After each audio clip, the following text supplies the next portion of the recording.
Welcome to China in Focus. I'm Tiffany Meyer. Our top story. All eyes are on whether the U.S. and China can make a tariff deal. In the meantime, a sharp decline in Chinese goods flowing into the U.S. What's the current status quo? Treasury Secretary Scott Bessent says the U.S. may sign its first tariff deal with India. More on his comments on China's recent exemption of U.S. goods from tariffs. I believe that it's up to China to de-escalate because they sell 5 times more to us than we sell to them. Canadians are heading to the polls to elect their next leader. This as both parties lay out plans to handle the China threat. And how has the Chinese Communist Party enabled the Kremlin's war machine and extended a lifeline to the Russian economy? Our Washington correspondent breaks it down.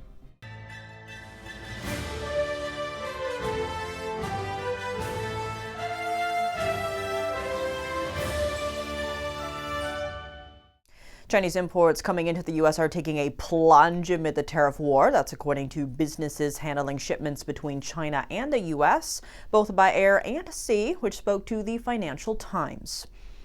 Goods between countries are mainly shipped via containers. By mid-April, bookings for standard shipping containers from China to the U.S. are 45% lower than a year earlier. The data comes from container tracking service Vizion.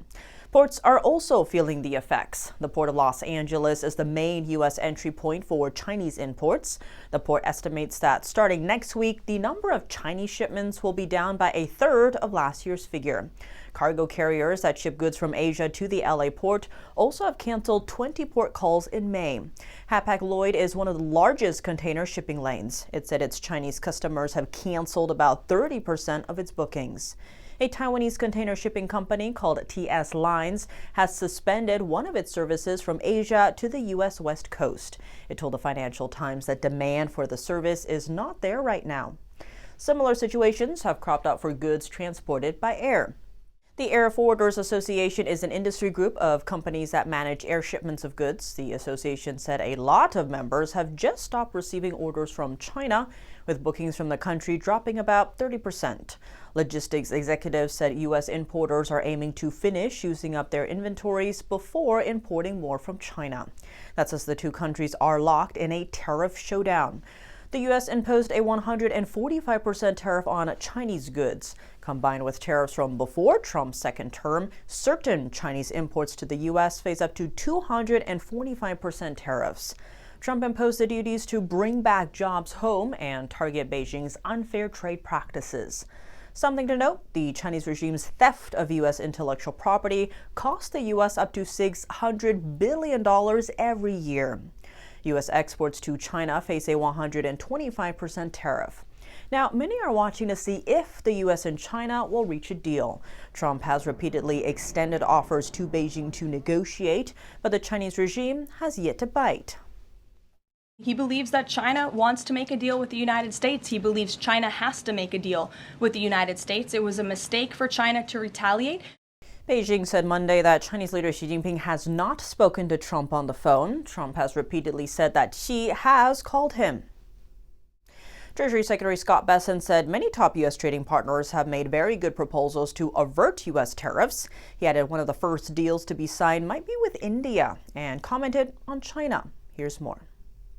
Bessent made the remarks during an interview with CNBC this morning. He said the U.S. also held very substantial negotiations with Japan and that discussions with other Asian trading partners were going well. Bessent commented on China's recent moves to exempt certain U.S. goods from retaliatory tariffs. He said it shows Beijing wants to de-escalate trade tensions with the United States.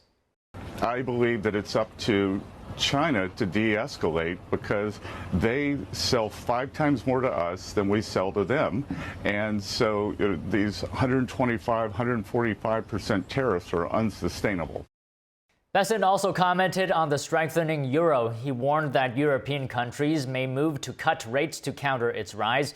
Bessent says Europeans don't want a strong euro while the U.S. remains committed to a strong dollar policy.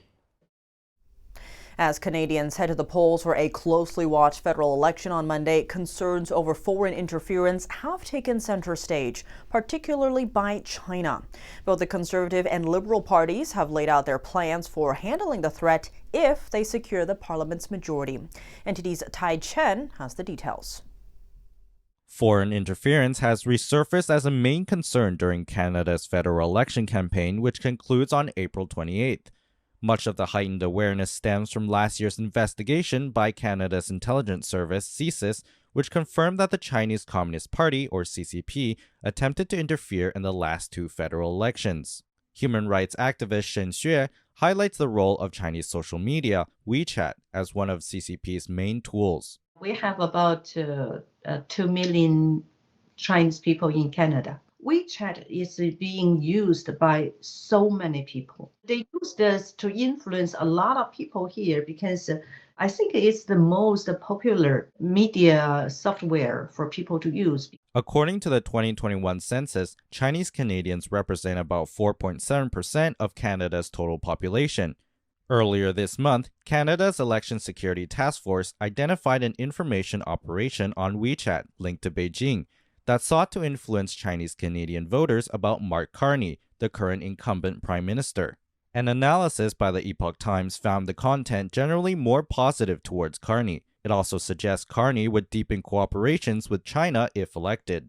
The interference and the threatening from CCP is real. It's not just a topic that we need to talk about only.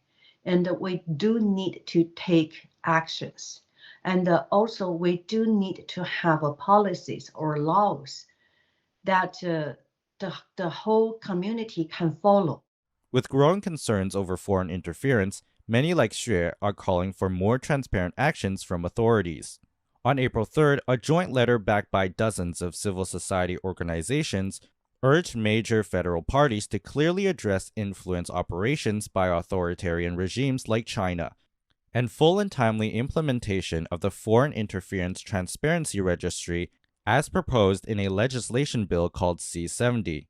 In response, the Liberal Party pledged that a government led by Mark Carney would build on efforts started under former Prime Minister Trudeau, including modernizing national security tools and criminalizing transnational repression activities. The Conservative Party responded that it will fast-track the implementation of Bill C-70 and will strengthen money laundering laws, highlighting that financial crimes often accompany interference operations. While the election concludes, questions around foreign interference are expected to remain a key focus for Canada's political and security landscape. Tai Chen, NTD News, Toronto. Analysts are calling Russia a junior partner in the Chinese Communist Party's network of international oppression.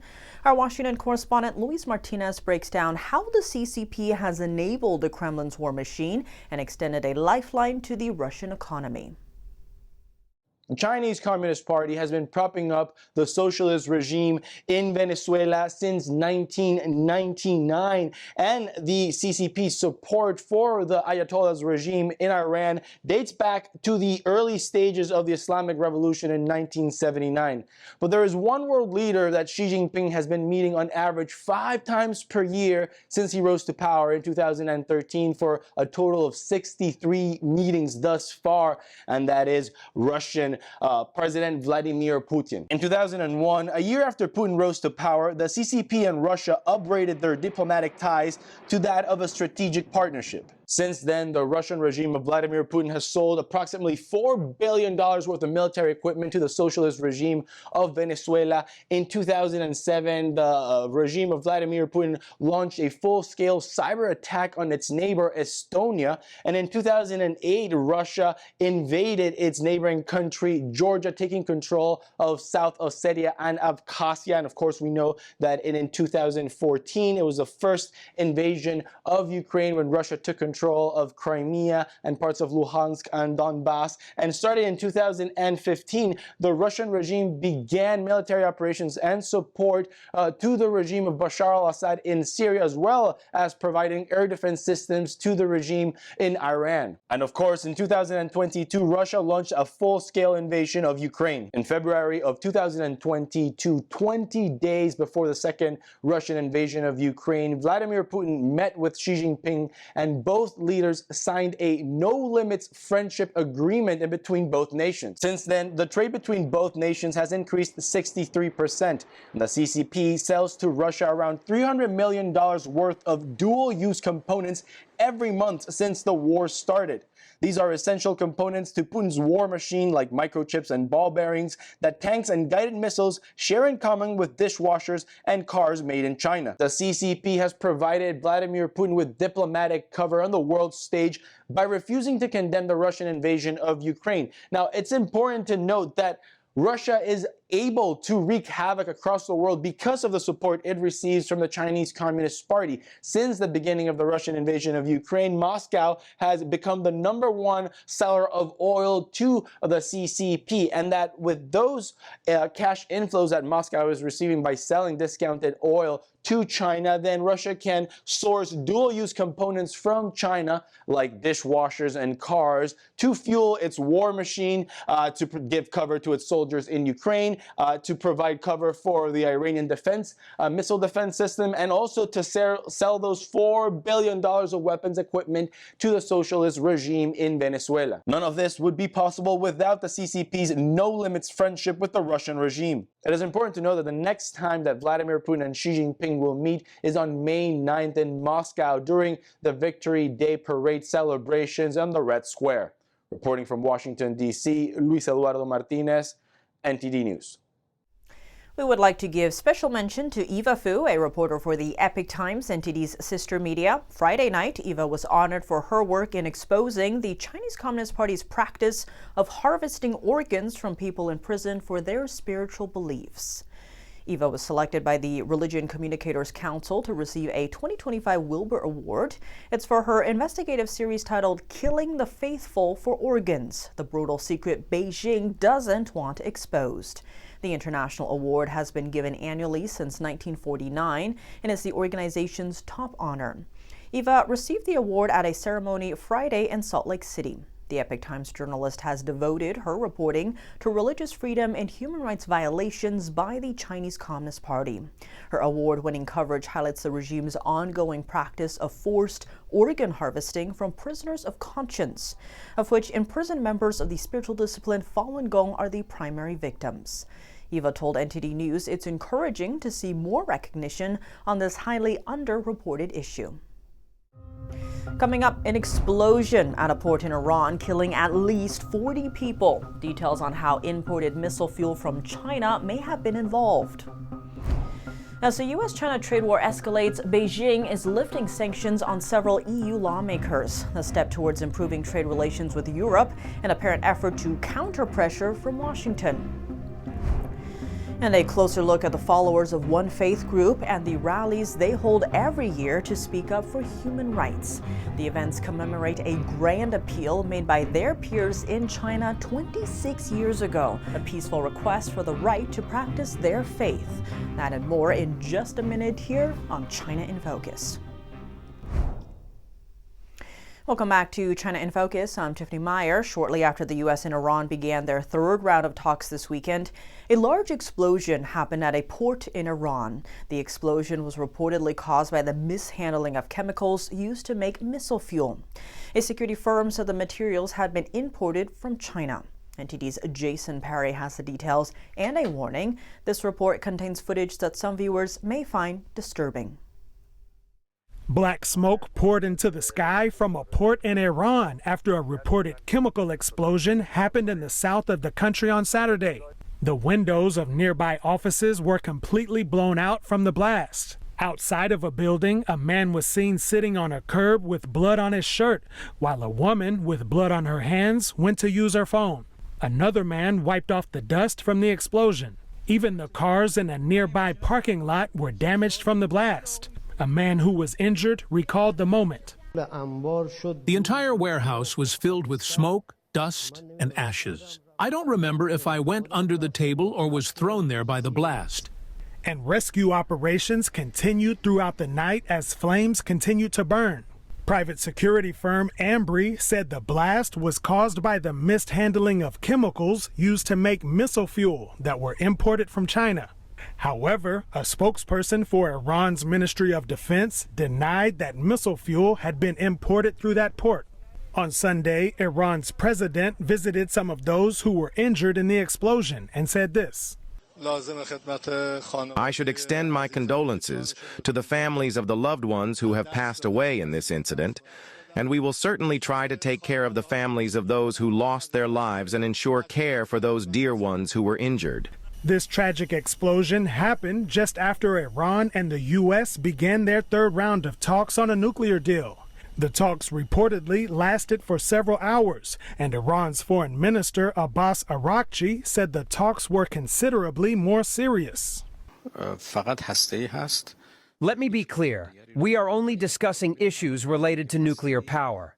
We are not negotiating any other issues. Although when we say nuclear-related, we mean building trust in Iran's nuclear program in exchange for sanction removals.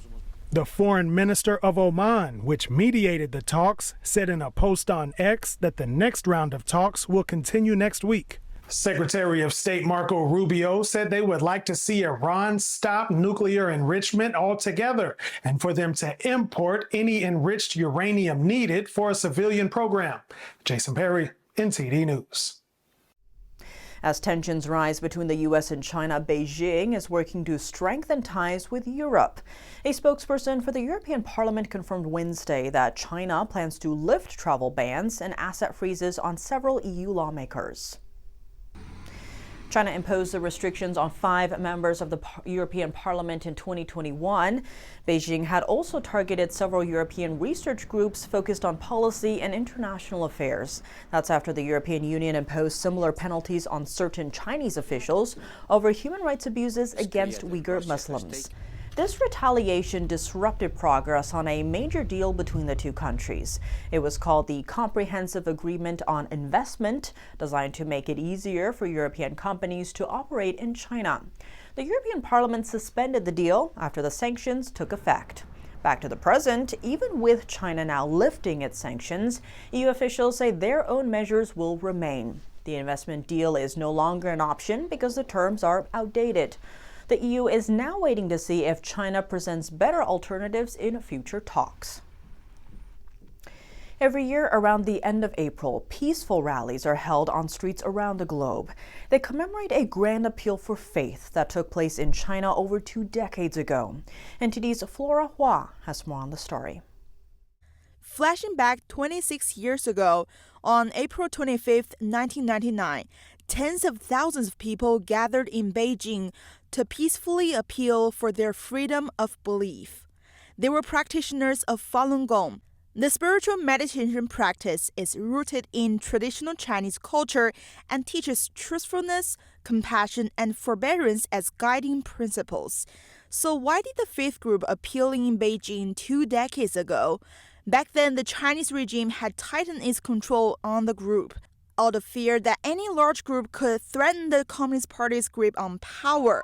Just 2 months after the appeal, the Chinese regime launched a nationwide persecution campaign against the faith group, which still continues today.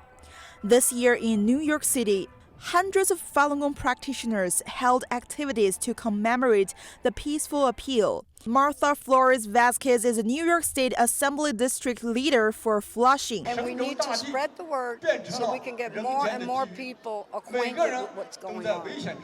Jackie Phillips is a well-known speaker, entrepreneur, and TV host. She said, "It's just shocking, and it's still shocking that this still goes on today." Last Thursday, a giant banner was seen flying behind a small plane above the Hudson River and Manhattan. The pilot, who's also a Falun Gong practitioner, had been persecuted inside China for his faith. He decided to use his skills to help tell the world Falun Dafa is good. Moving south, in 2023, Texas became the first state who passed laws against China's forced organ harvesting. State Senator Angela Paxton was one of the lawmakers that pushed the state to pass the measure.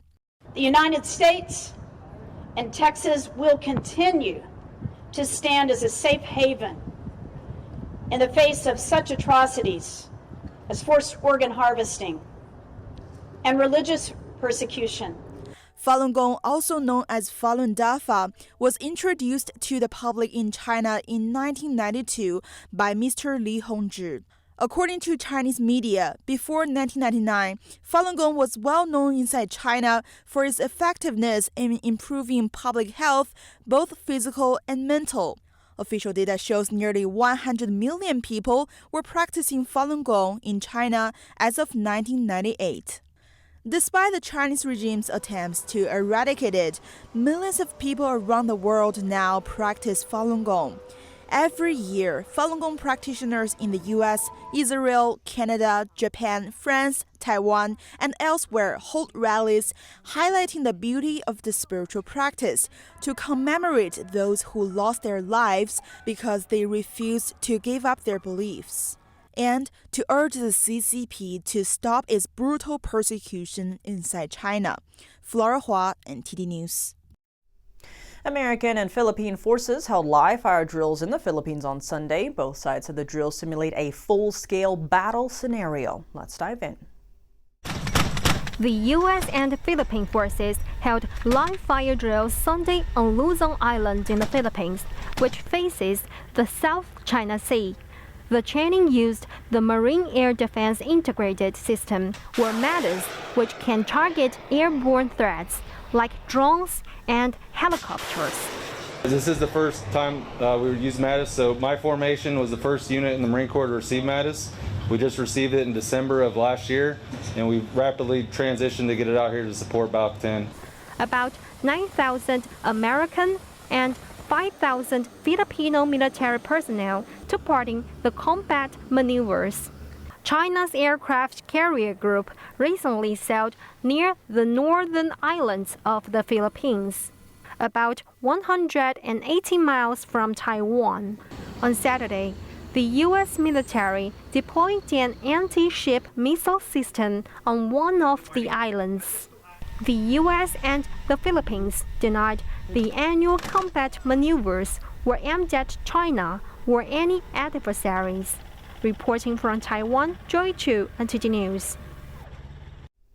That's all for today's China in Focus. I'm Tiffany Meyer. If you have any feedback on the show or have something you'd like to see us cover, send us an email at chinainfocus@ntd.com. We'd love to hear from you.